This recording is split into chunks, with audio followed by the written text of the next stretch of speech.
what it's like to serve the Raven Queen. I feel her cold gaze upon me even now as I speak these words. My skin, once warm with life, now pale as moonlight on snow. My memories fade with each crossing between worlds, payment for my continued existence. All except for one face I cannot forget. They say the Queen of Winter and Shadow cannot feel love, so she hungers for the memories of those who can. Now, she has sent me to harvest the soul of someone whose eyes I once knew better than my own. What would you sacrifice to defy a goddess of death? What pieces of yourself would you surrender to save the one you love? I remember dying. The cold came first, not the pain. Strange how that works when your blood seeps into frozen ground. The battlefield of Varindar Plains was silent by then, the clash of steel replaced by the soft whispers of snowfall covering the dead. I counted myself among them, or nearly so. My breath formed weaker clouds above me with each passing moment. The stars wheeled, overhead, uncaring and distant. I was 24 years old. I had no prayers left. The gods of light had abandoned this place hours ago, if they had ever been here at all. In the silence between heartbeats, I felt rather than heard her arrival. The air stilled. The snowflakes hung suspended. Even my pain paused, as if the world itself held its breath. She stood above me, tall and terrible. Not a goddess as the temples paint them, all golden light and mercy. The Raven Queen wore midnight like a second skin, her face hidden behind a mask of bone-white porcelain. Only her eyes were visible, endless, ancient, patient. "Your thread unravels, soldier," she said. Her voice was the rustle of autumn leaves, the soft fall of soil on a coffin lid. But it need not end. I tried to speak, but blood bubbled between my lips instead of words. She knelt beside me, her robes pooling around us both like spilled ink. One pale hand, cold as the grave but gentle as a mother's touch, brushed snow from my face.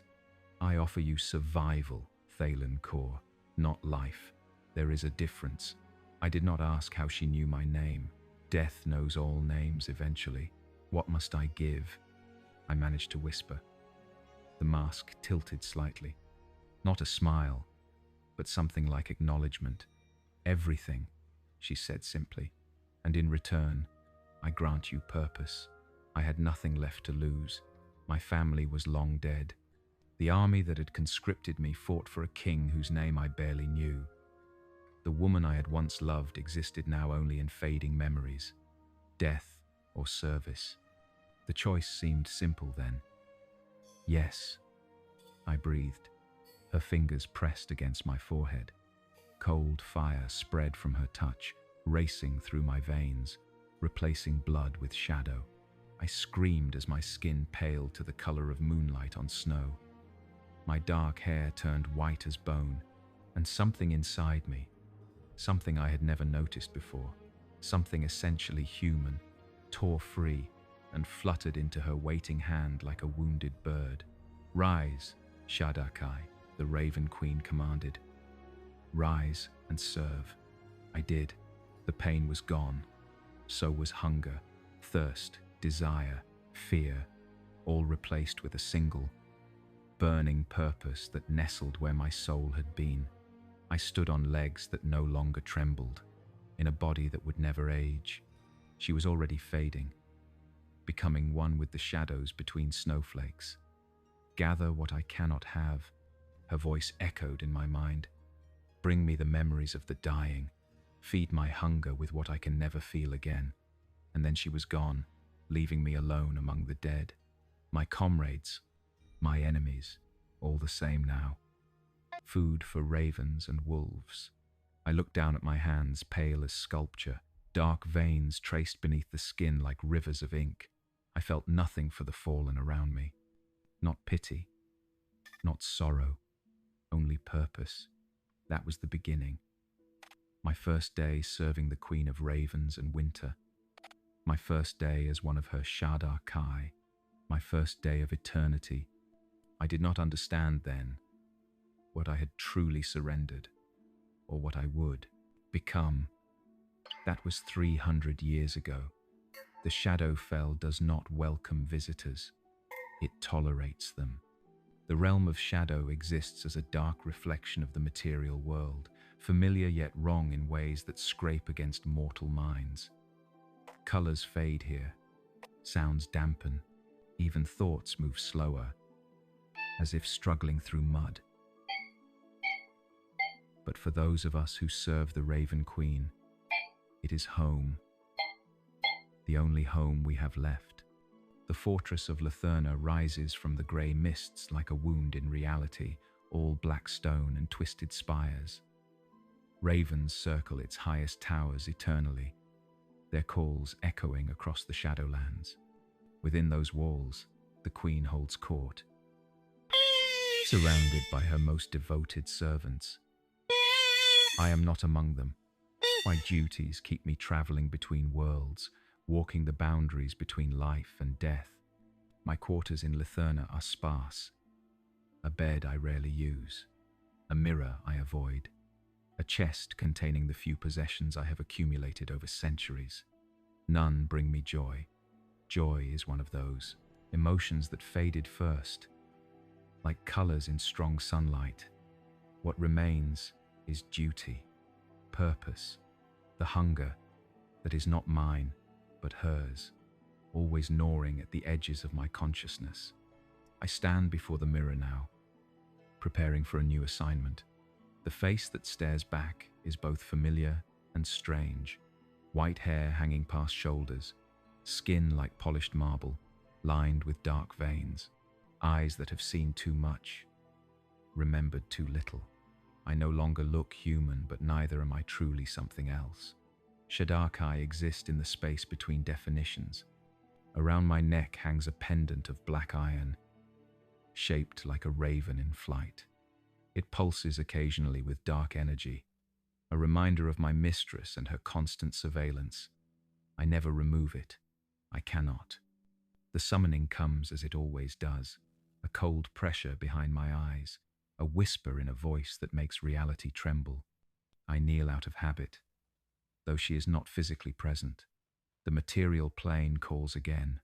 Faithful one, the Raven Queen, speaks directly into my mind. A soul approaches its end in the city of Neverwinter. This one is special. Its memories are required. I have learned not to ask why certain souls draw her attention more than others. The Queen of Winter keeps her own counsel. Besides, curiosity was another early casualty of my transformation. As you command, I reply, the words forming in my thoughts rather than on my lips. A vision blooms in my mind, a location, a face, details of the soul I am to harvest. Then something unexpected, a flash of recognition that cuts through centuries of emotional numbness like a blade of ice. I know this soul, knew her, once. In another life, my life. You hesitate, the Raven Queen observes, her mental voice sharp with disapproval. No, my queen, I respond immediately. I serve as always. A pause, heavy with suspicion. See that you do. This soul is important. Its memories contain something I seek. Do not fail me, Shadar-kai. The pressure recedes, leaving me alone with a realization that should shatter me, but instead only creates tiny fractures in my purpose. The face in the vision belongs to Eliara Nightwind, not as I knew her, but her soul reborn in a new form. Eliara, the woman I loved when I was human. The woman who died in my arms from fever while I watched, helpless. The woman whose loss drove me to the battlefield where I myself died. The woman I have spent 3 centuries trying not to remember. And now the Raven Queen sends me to harvest her soul once more. For the first time in 300 years, I feel something stir within the hollow space where my humanity once resided. Not quite emotion, not quite rebellion, but a question, dangerous in its existence alone. Why? Traveling between planes requires sacrifice. For mortals, it demands powerful magic, rare components, precise incantations. For servants of the Raven Queen, the cost is memory. I stand at the edge of the Shadowfell, where the boundaries between realms grow thin. Before me stretches a path of crystalline darkness, a bridge formed of solidified shadow. Each step I take across it will burn away something I once knew, once treasured. The Queen's bargain continues eternally. Memory for mobility, knowledge for purpose. I have crossed this bridge hundreds of times over the centuries. My past has become a vacant house, most rooms emptied of furniture and meaning. What remains are fragments, a child's laugh whose face I cannot recall, the smell of bread baking in an oven I no longer remember seeing, the weight of a sword in a battle whose purpose escapes me, and Eliara, always Eliara. Some memories resist the bridge's hunger. Some wounds never heal, even in undeath. I step onto the shadow path. Immediately, the cold fire begins, burning from my feet upward. Behind my eyes, memories flicker and fade. A sunset over mountains whose name disappears even as I recall their jagged outline. The taste of wine from a festival celebrating something now lost to me. The sound of my mother's voice, though I can no longer picture her face. By the third step, tears freeze on my cheeks. This too is part of the crossing. Emotional responses to losses I can no longer fully comprehend. By the 10th step, even the tears stop. I am halfway across now, the material plane visible as a smear of color and light ahead. What am I surrendering this time? I try to take inventory of my remaining memories, knowing the futility even as I attempt it. How can you know what you have forgotten? As I near the end of the bridge, one memory surfaces with surprising clarity. A small cottage on the edge of a forest, a garden of herbs and healing plants, a woman with auburn hair braiding flowers into a crown, Eliara in summer, laughing as she places the crown upon my head, the scent of lavender and thyme, the warmth of her hands against my face. This one is mine, I whisper defiantly to the bridge, to the Queen, to fate itself. You cannot have this one. The path beneath my feet shudders. The Queen hears all that her servants say. Defiance has consequences, but the memory remains, burning bright against the darkness of my existence. I step off the bridge and into the material plane, feeling the sudden weight of physical law press down upon me. The air is too thick, too warm, too full of life. Colors assault my eyes after the monochrome comfort of the Shadowfell. Sounds crash against my ears, undampened by shadow. I stagger slightly, adjusting to existence in a world built for the living. Neverwinter. The city sprawls before me, a cacophony of light and noise and life. I have materialized in a graveyard on its eastern edge, as is proper for one of my kind. The dead welcome me in their silent way. The living would not. I draw my cloak closer, pulling shadows around me like armor. My pale skin and white hair mark me as other here. The iron pendant grows cold against my chest, orienting me toward my target. Toward Eliara. Not Eliara, I correct. Myself. Her soul, reborn. A different person with the same essence. I must remember that. Night is falling over the city, which makes my work easier. Shadakai are creatures of twilight, more comfortable in darkness than light. I move through the deepening shadows, unseen by most mortal eyes. Those few who do glimpse me quickly look away, a primal instinct warning them of my otherness. The pendant pulls me forward, through winding streets and crowded markets, emptying as daylight fades. I pass taverns spilling golden light and laughter onto cobblestones. I skirt temples where evening prayers are being offered to gods who, unlike my mistress, might actually answer. Finally, the pendant leads me to a modest building near the river. A small wooden sign hangs beside the door, painted with a mortar and pestle, an apothecary. Of course, even reborn, some aspects of the soul remain constant. Eliara was a healer before. She is a healer again. I stand in shadows across the street, watching as lamps are lit inside. Through the window, I catch glimpses of movement. A slender figure arranging bottles on shelves, auburn hair tied back from a face both strange and hauntingly familiar. The pendant grows ice cold against my skin. I know what it tells me. Her death approaches. Days, perhaps only hours remain of her current life. I am to wait, to watch. And when the moment comes, I am to take not just her soul, but her memories.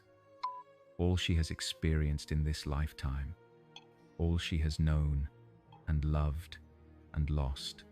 I am to harvest these things like ripe fruit and deliver them to my queen's endless hunger. I have performed this duty countless times without question, without feeling, but as I watch the woman who both is and is not my Eliara move about her shop, something long dormant stirs within me. For the first time in 3 centuries, I wonder if I can defy my queen. The apothecary closes as night fully embraces the city. I watch from shadows as the last customer leaves, a stooped old woman clutching a small paper package of remedies. The sign in the window is turned to show closed. The lamps inside dim but do not extinguish completely. I should wait. The pendant at my chest does not pulse with the urgent cold that signals imminent death.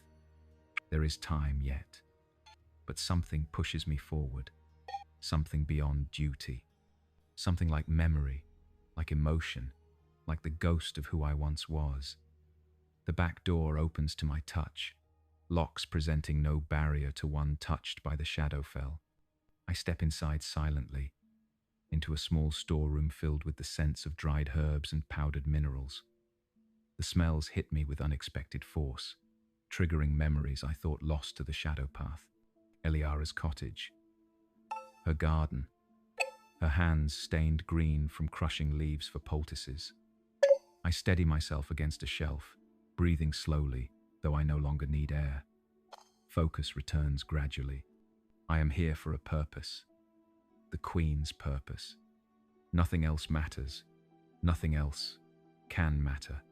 Beyond the storeroom lies the shop proper. Shelves lined with bottles and jars, bundles of dried plants hanging from the ceiling, a counter worn smooth by years of use. And behind it, writing in a ledger by lamplight, is the woman. She looks up at the sound of my entrance, surprise rather than fear crossing her features. "I'm sorry, but we're closed for the evening," she says, her voice so achingly familiar that it stops me in my tracks. I step forward into the lamplight, making no effort to conceal my inhuman appearance. "Eliara," I say, the name tasting strange on lips that have not spoken it aloud in centuries. She frowns slightly. "I'm sorry. Do I know you?" She studies my pale face, my white hair, the dark veins visible beneath my skin. Recognition does not dawn. Why would it? The man she once knew died on a battlefield 300 years ago. "No," I answer truthfully. "You knew someone I once was." Her hand moves slightly towards something beneath the counter. A weapon, perhaps. "Wise. That doesn't make sense," she says carefully. "Who are you?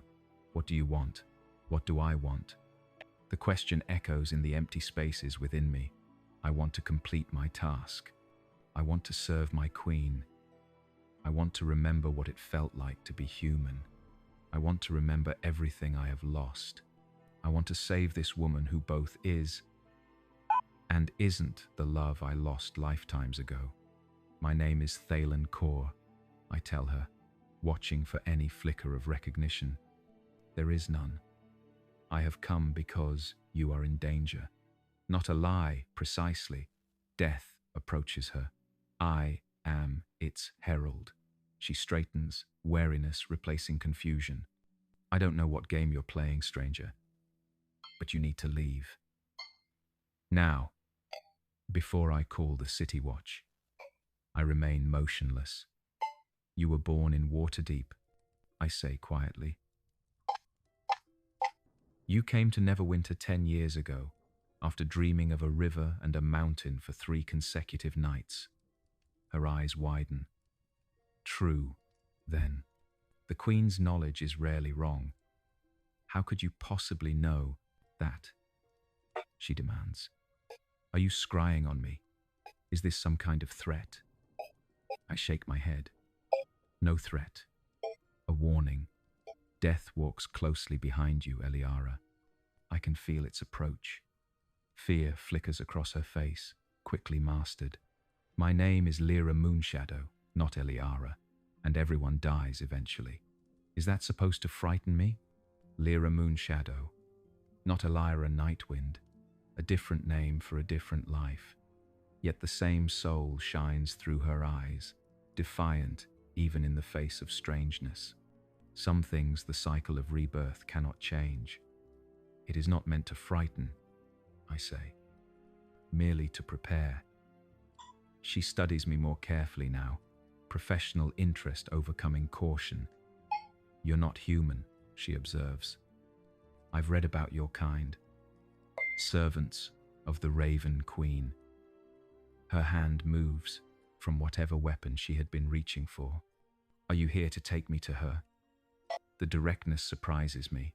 Most mortals shrink from discussions of their own mortality. But then, Eliara was never like most people. Neither, it seems, is Lyra. Yes, I admit, that is my purpose. She nods slowly, as if confirming a diagnosis. I suspected something was wrong. The headaches, the visions of shadow, my hands going numb when I work with certain herbs. She looks down at those hands now, slender fingers splayed against the wooden counter. How long do I have? Days, perhaps less. What is it? Some curse?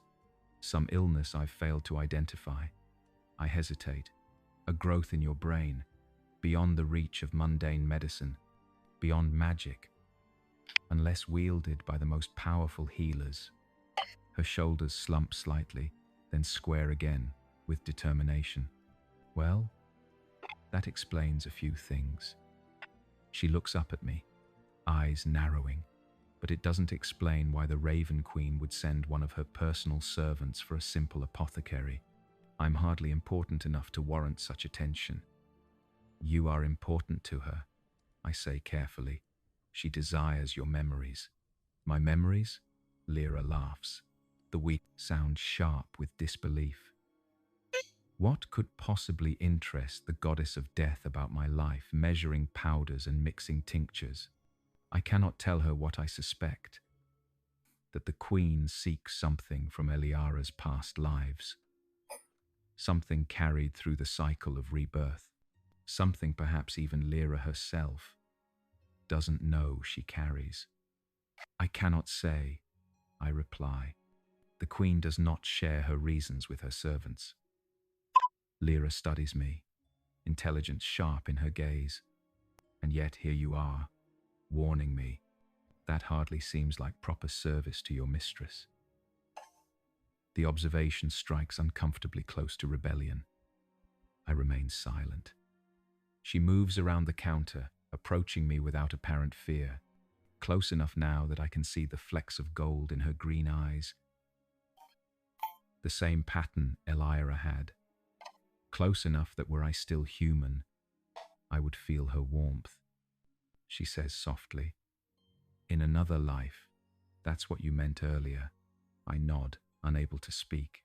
"Were we friends?" she asks. "More."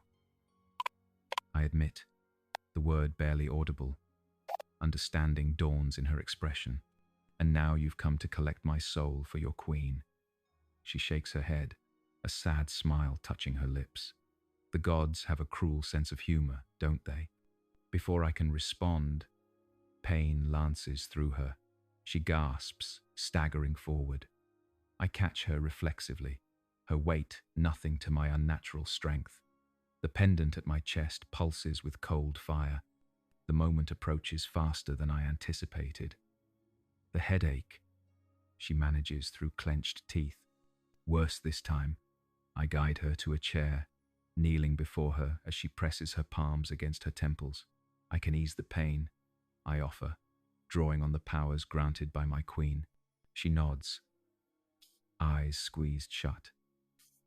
I place my pale hands over hers, channeling cold energy that numbs rather than heals. Gradually, her breathing steadies. "Thank you," she whispers, opening her eyes to look at me. How strange that death should be so kind. I am not death. I correct her. Merely its servant.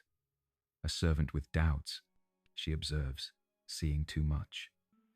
"Tell me, Thaylen Kor, if that's truly your name, what happens if you choose not to deliver me to your queen?" I have asked myself the same question since receiving this assignment. The answer remains unchanged and terrible. "She would take you anyway," I reply, "and my punishment would be severe." "Would she kill you?" "No. Death would be a mercy I have not earned." Lyra reaches out, her fingers stopping just short of touching my face. "What did you surrender to become what you are?" "Everything." I echo the Raven Queen's words from centuries ago. My humanity, my emotions, most of my memories. With each crossing between worlds, I lose more of what I once was. "And yet you remembered me," she says wonderingly. "Across centuries and death itself, you remembered." The realization hits me with unexpected force. She is right. The shadow path takes memories with each crossing, yet my memories of Eliara remain. Faded, fragmented, but present. I have crossed the bridge hundreds of times, sacrificed countless memories. Yet she remains. "Yes," I whisper, a dangerous understanding forming. Lyra's expression softens. "Then perhaps not everything was surrendered after all." The pendant grows painfully cold against my chest. A warning. The queen watches. The queen listens. The queen knows when her servants contemplate betrayal. I stand, moving away from Lyra. "You should rest. Conserve your strength." She nods, not arguing. "Will you stay?" I find I don't want to be alone tonight. I should refuse. I should maintain distance. I should remember my purpose.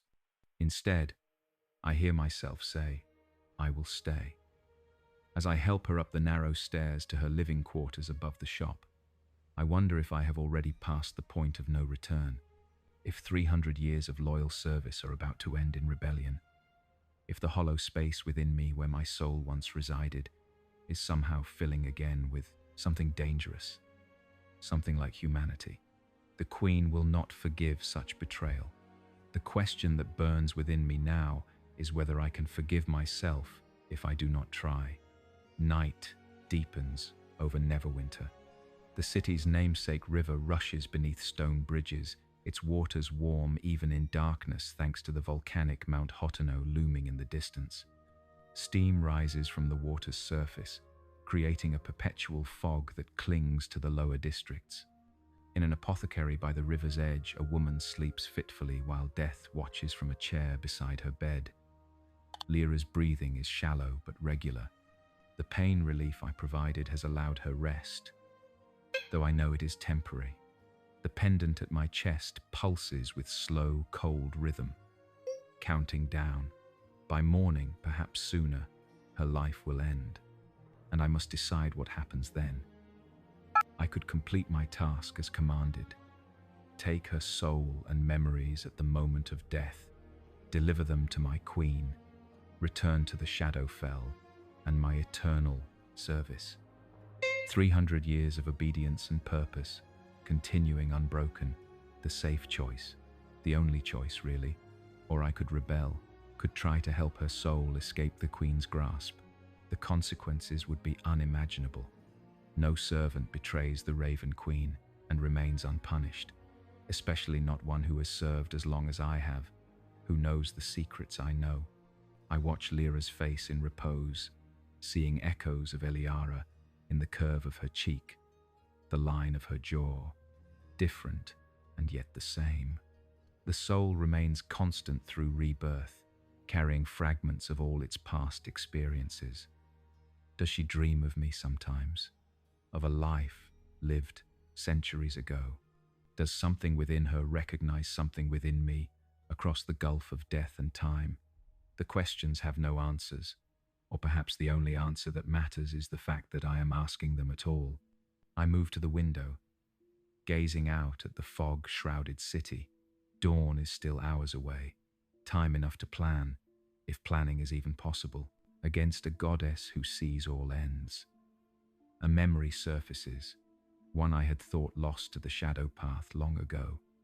A conversation with another Shadakai, one who had served the Queen for millennia longer than I.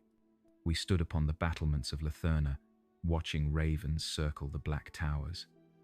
Does it ever become easier? And I had asked, still new to unlife, still struggling with the hollow spaces where my humanity had been. No, the ancient servant replied, his voice like stone grinding against stone. But eventually, you forget what was lost. And then, there is only purpose. Have you forgotten? I asked. He turned to me, his face so aged and lined with dark veins that it resembled cracked marble. He whispered, almost everything, except her name. I never asked whose name he meant. Some questions are too personal, too painful, even for the undying. Now, watching Lyra sleep, I wonder if he too had found a soul reborn. If he too had stood at this same precipice of choice. If he had chosen duty over memory, purpose over the ghost of love. The pendant grows colder against my skin. A voice whispers directly into my mind, bypassing ears and air. My Queen's voice, beautiful and terrible. You contemplate betrayal, faithful one. I do not deny it. Lies are useless against her. Why? She asks, genuine curiosity in her ancient voice. 3 centuries of loyal service. Why falter now? She was mine, I answer silently, before I was yours. Nothing is yours. The Raven Queen corrects me. All belongs to death eventually. You know this better than most. Then why do my memories of her remain? I challenge, a dangerous question. Why, when the shadow path has taken so much else, do I still remember Eliara? Silence stretches between thought and response. When the Queen speaks again, her mental voice carries an emotion I have never before detected from her. Something almost like regret. Because I allowed it, she says finally. Because even gods know the value of motivation. Your memories of her have driven your service all these years. The hope, unacknowledged even to yourself, that you might one day find her again. The revelation stuns me. You used my love for her to ensure my loyalty. I used what was available, she replies without apology, as I always do. As I did when I found you dying on that battlefield, your heart broken not by enemy blades but by the loss of her.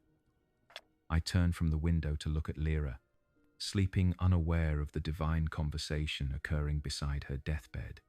And now that I have found her, you would have me be the instrument of her capture. I would have you fulfill your purpose, the Queen says, her voice hardening. The purpose you accepted, the bargain you made. Her soul and her memories in exchange for your continued existence. Why? I demand, anger flaring where for centuries there has been only cold purpose. Why is she so important to you? What do her memories contain that a goddess of death cannot live without? The pendant burns with sudden, intense cold, a punishment for my insolence. I gasp silently, dropping to one knee beside Lyra's bed. "You forget yourself, servant," the Raven Queen says, her voice like ice cracking. "Your questions exceed your right to answers. Complete your task, bring me what is mine, or face consequences beyond your comprehension." The presence withdraws from my mind, leaving behind echoing silence and the lingering cold of divine displeasure. I remain kneeling, struggling to process what I have learned. My memories of Eliara, preserved not by the strength of love, but by my mistress's calculation. My centuries of service, motivated by a hope I never consciously acknowledged. What a fool I have been, a puppet who never saw the strings. Beside me, Lyra stirs, her eyes opening. Pain immediately tightens her features. "Thaylen," she whispers, reaching blindly. I take her hand, channeling cold energy to numb her pain once more. "I am here. I dreamed of you," she says softly. "Not as you are now, as you were, on a hillside, making flower crowns. You were laughing. My breath catches. You remember?" "Not remember," she corrects, her voice strained despite the numbing effect. "Dream, but it felt like memory, like something I should know but cannot quite grasp. The soul remembers what the mind cannot. Across deaths and rebirths, something of Eliara recognizes something of Thaylen. Something remains constant, something even the Raven Queen cannot take." "Listen carefully," I tell her, decision crystallizing even as I speak. "Your time grows short. The Queen comes for your soul and memories. I was sent to collect them. But I believe now there is something specific she seeks, something hidden within your past lives that she desires above all else." Lyra struggles to sit up. I help her, arranging pillows to support her weakening body. What could I possibly have that would interest a goddess? "I do not know," I admit. "Must be something powerful, something dangerous, perhaps. Something worth sending her most loyal servant to retrieve, knowing he might falter when faced with a soul he once loved." "Once loved," she repeats, studying my face. "And now? 300 years of emptiness. 300 years of purpose without passion. 300 years of serving death itself. What room is there for love in such an existence? What right have I to claim such an emotion? Now I remember," I say finally, "and memory must be enough." She squeezes my hand with surprising strength. "There must be more than memory, Thaylen. Even for one such as you. Even for a servant of death. Otherwise, why rebel at all? The question hangs between us, unanswerable. Dawn light begins to filter through the window, burning away the river fog. The pendant at my chest pulses faster, more insistent. Time runs short. "What will you do?" Lyra asks, her voice weaker. "If you defy your queen, what becomes of you? Of me? I have been considering this question all night. The truth is harsh, but unavoidable. You will die," I tell her gently. "Nothing can prevent that now. The growth in your brain is beyond healing." She nods, accepting this with remarkable calm. "And my soul? If I take it as commanded, you go to the Raven Queen. Your memories are consumed.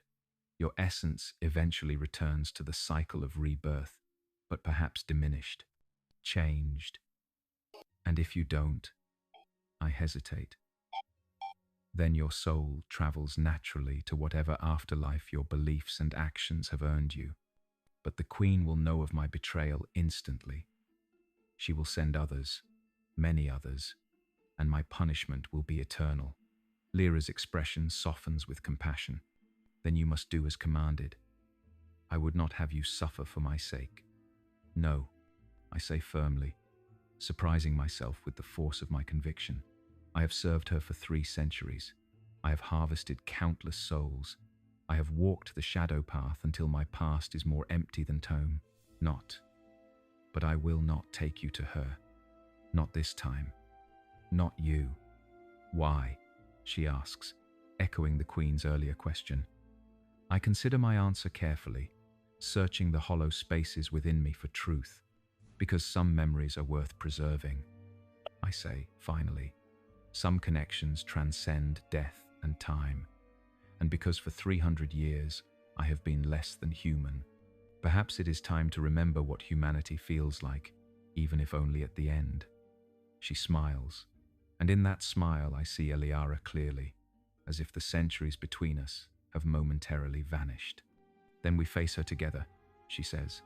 Whatever comes. The pendant pulses frantically now, painfully cold against my skin, warning of imminent death, warning of her approaching end, warning of my betrayal. I reach up and grasp the raven-shaped iron, pulling sharply. The chain breaks with a sound like distant thunder. Instantly, pain erupts throughout my body, dark energy crackling around me. The Queen's punishment begins. I drop the pendant to the floor, where it continues to pulse with malevolent cold. Thaylen, Lyra cries in alarm. It is nothing. I lie, forcing myself to stand straight despite the agony. A reminder of consequences. She doesn't believe me, but there is no time to argue. Her eyes roll back suddenly, her body going rigid with seizure. The growth in her brain makes its final, fatal move. I catch her as she falls forward, laying her gently back upon the bed. Eliara, I whisper, using her soul's true name. Listen to me. When your spirit leaves your body, do not wait. Do not linger. Seek the light of your chosen afterlife immediately. Run to it. Do not look back. The Queen's servants will be close behind. She cannot respond, consciousness already fading as her brain shuts down, but I feel her hand squeeze mine weakly, understanding, acknowledgement, gratitude. The room darkens unnaturally, shadows gathering in corners. Ravens appear at the window, dozens of them, black feathers pressed against glass. The Shadowfell reaches toward the material plane, the boundary between realms thinning as a soul prepares to cross. I feel the moment Lyra dies. Her last breath escapes in a soft sigh. Her hand goes limp in mine, and something luminous and indescribable rises from her body, hovering momentarily above it. Her soul, beautiful and bright, carrying the accumulated light of all her lives. For an instant, that light focuses on me. Recognition, connection. Then, heeding my warning, it streaks upward, passing through the ceiling as if physical barriers mean nothing, which to a soul, they do not. The shadows in the room solidify, taking humanoid form. 3 Shadakai materialize, their pale faces grim, their black armor gleaming. Each holds a curved blade of shadow steel. Each wears the pendant of the Queen, my former brethren, sent to collect what I would not, sent to punish my betrayal. The soul escapes, one hisses, looking upward. After it, 2 immediately dissolve back into shadow, pursuing Lyra's fleeing spirit. The third remains, attention fixed on me. Traitor, he says, voice hollow with centuries of service. The Queen, disappointed. I straighten to my full height, ignoring the pain still coursing through my body. I know. Your punishment will be legendary, he continues, circling slowly. Your name will become a warning to all who serve her. For 1,000 years, you will beg for the mercy of true death. Perhaps, I acknowledge, but not before I ensure her soul reaches safety. He laughs, the sound like dry leaves crumbling. You are one, we are many. Already, my brothers close on the soul. Its escape is impossible. Nothing is impossible, I reply, thinking of a soul remembered across centuries, of love surviving death and rebirth, and the hunger of a goddess. Not even defying death itself, I draw no weapon, I make no aggressive move. Instead, I close my eyes and focus on the connection I felt when Lyra's soul recognized me. That silver thread of memory and emotion spanning lifetimes. I follow it upward with my consciousness, away from my body, away from the material plane. The Shadar-kai lunges forward, blade aimed for my heart. But too late. My consciousness is already elsewhere, racing along the connection between souls, moving faster than thought. I find her, Lyra's soul, pursued across the boundary between planes by two Shadar-kai, their shadowy forms gaining on her light.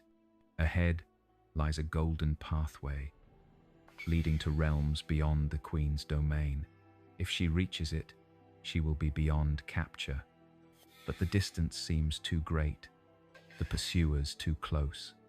I have no physical form in this state, no substance to interpose between hunters and prey.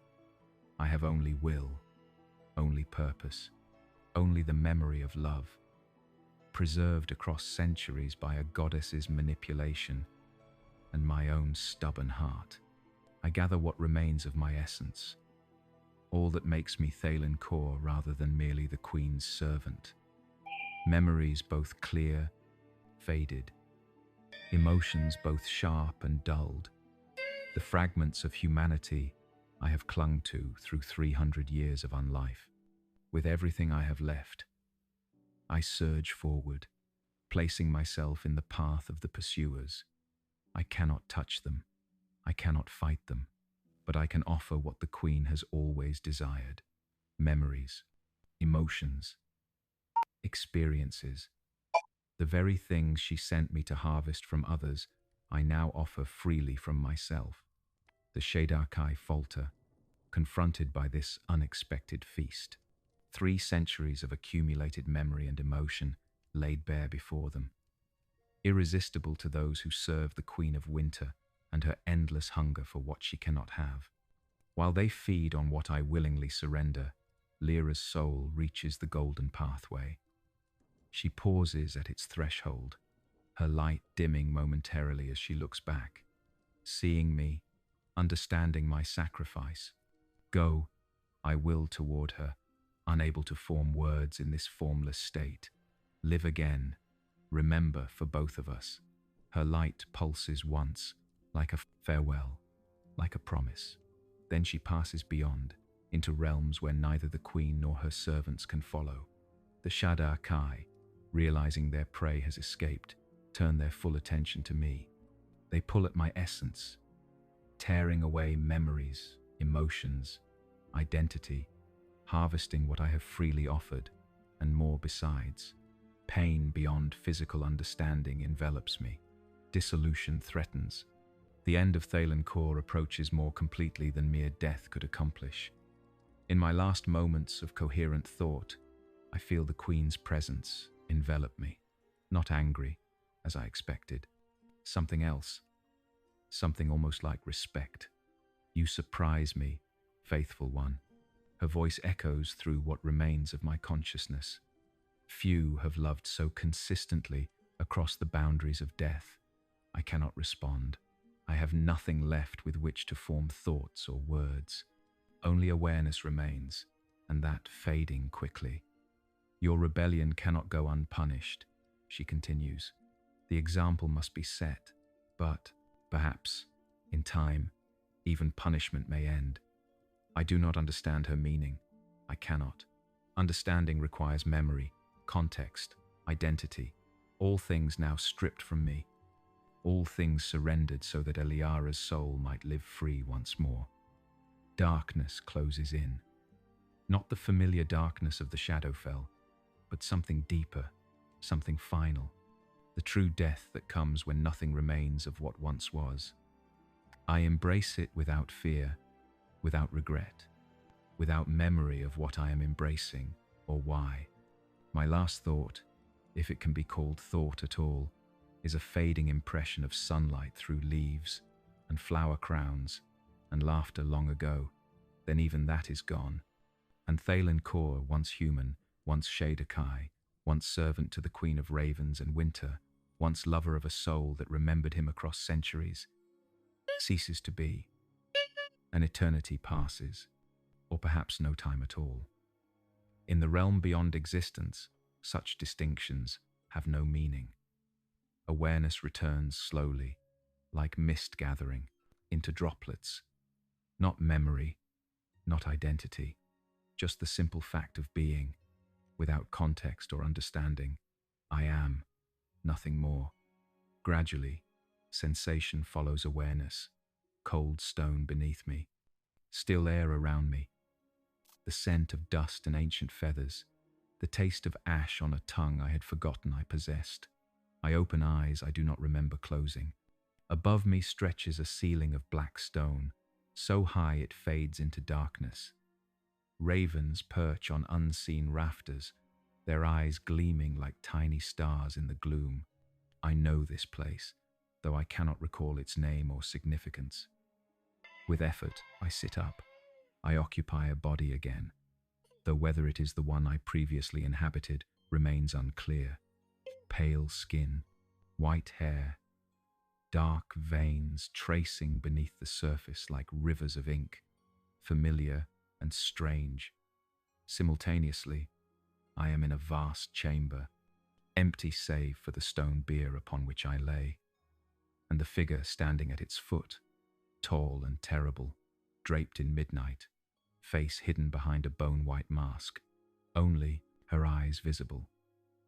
Endless, ancient, patient, you return to yourself slowly, she observes, her voice the rustle of autumn leaves, the soft fall of soil on a coffin lid, as is expected. Much was taken from you.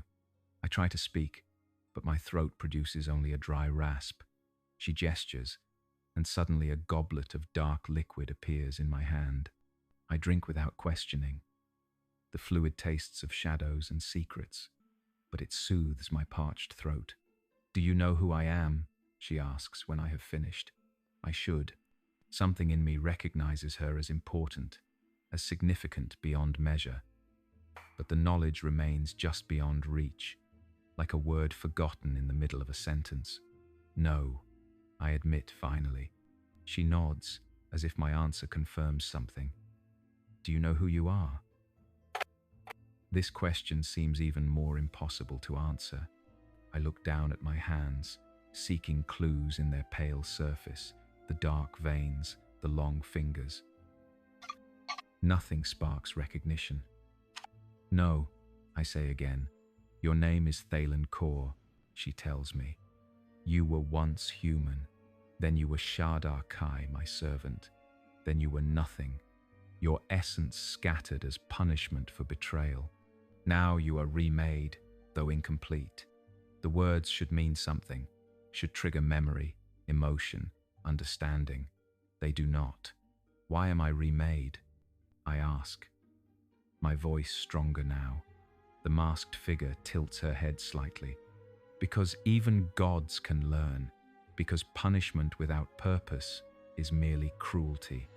Because 3 centuries of faithful service deserves acknowledgement, even when followed by rebellion. I process this information without context. I served you for 300 years, then betrayed you. Why? For love, she says simply. For a soul that remembered you across death and rebirth. For a connection that even I, with all my power over death, could not sever. Something stirs within me at these words. Not memory exactly, more like the echo of memory. The shadow cast by emotion long faded. I do not remember, I tell her. No, she agrees. That was your punishment. The complete loss of self, of memory, of identity. You cease to exist in any meaningful way. And now you begin again, she says. Not as you were. The memories of your human life remain lost. The memories of your service remain lost. But you exist. You are Thaylen Kor once more, though a different Thaylen than before. I stand, testing legs that feel new yet familiar. What purpose do I serve now? Am I still your servant? Yes and no. She replies cryptically. You will serve, but differently. You will walk between worlds, but not as Shaddai. You will guide souls to their proper destinations, but not harvest them for my consumption. I don't understand. She moves closer, her presence cold yet not threatening. You defied the natural order for love. Thaylen Kor, you disrupted the balance between life and death. Such actions require consequence, but they also revealed a truth I had forgotten. What truth? That some connections transcend my domain, she says. That some memories resist even my power to take. That love, in its purest form, is a force even gods must respect. Again, something stirs within me.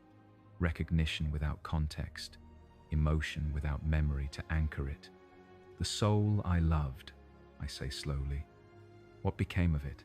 She lives again, the Raven Queen answers. As souls do, born anew, carrying fragments of all she has been, including her love for you. Though she knows not why she feels drawn to shadows and ravens. Will I see her again? Perhaps. The tapestry of fate has many patterns. Even I cannot see them all clearly. She steps back, her form beginning to fade into the surrounding darkness. But first, you must learn your new purpose. You must become what you are now meant to be. And what is that? I ask, as she diminishes further, becoming one with the shadows. Her voice comes from everywhere and nowhere, the last words I hear before I find myself alone in the vast chamber. A reminder. Thaylen Kor. To me, to my servants, to the cosmos itself, that some things even death cannot claim, some connections even gods cannot break, some loves even time cannot fade. Then she is gone, leaving me with a new existence, a name without memories, and a purpose I do not yet understand. Around me, ravens take flight, swirling in patterns that seem meaningful, though I cannot interpret them, leading me onward, toward whatever awaits. I follow, because what else can I do? I follow, because something within me remembers following, though I do not. I follow, because somewhere in this vast multiverse, a soul exists that once loved me enough to make me defy death itself. I may not remember her, but perhaps, someday, I will find her again, and perhaps, when I do, I will remember what it means to love beyond death, beyond rebirth, beyond even a goddess's domain. Until then, I serve, I walk, I exist, in this strange space between life and death, memory and forgetting, service and freedom. I am Thaylen Kor, though not the Thaylen I once was, and somehow that must be enough.